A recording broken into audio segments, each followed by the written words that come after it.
افغانستان ته د ازبکستان او آذربایجان د سوداګرۍ او اقتصادي پلاو سفر. د صنعت او سوداګرۍ وزارت وایي دغه پلاوی د درې اړخیزو سوداګرۍ او اقتصادي اړیکو، ترانزیتي او ترانسپورتي همکاریو او په افغانستان کې د پانګونو پراختیا په تړاو د کابل، باکو او تاشکند په درې اړخیزه ناسته کې ګډون کوي.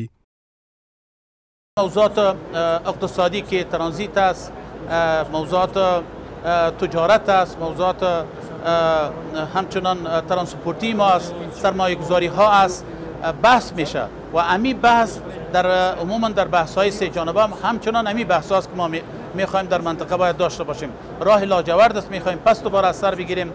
ترانزیتی که ما میخوایم از راه ترکمنستان و همچنان از راه آذربایجان داشته باشیم به اروپا، پس دوباره میخوایم این بخیر آزاد شود. نورالدین عزیزی ټینګار کوي کابل په هڅه کې دی ازبکستان ته د سوداګریزو توکو صادرات ډیر کړي.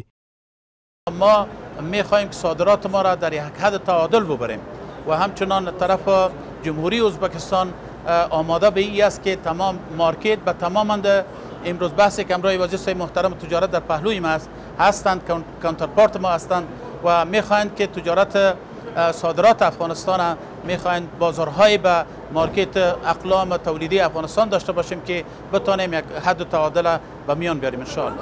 د ازبکستان د سوداګرۍ وزیر هم وایي هغوی غواړي په بیلابیلو لکه قانون او کرنې سکتورونو کې له افغانستان سره همکاري وکړي. افغانستان ته زموږ د سفر موخه د اقتصادي همکارۍ او پراختیا او پیاوړتیا ده. غواړو افغانستان په صنعتي ساتنې سره یو اقتصادي ځواکمن او پیاوړی هیواد واوسي. د ازبکستان د حضور دلیل دلته د اړینو مرستو وړاندې کول دي. غواړو په بیلابیلو سکتورونو له هغې ډلې قانون، کرنې، کیمیاوي صنعت او درملي سوداګرۍ کې صنعتي همکارۍ ولرو. په همدې حال کې یو شمېر اقتصادي کارپوهان هم د سیمې هیوادونو سره د سوداګرۍ او اقتصادي همکاریو پراختیا په اوسني شرایطو کې د افغانستان په ګټه بولي.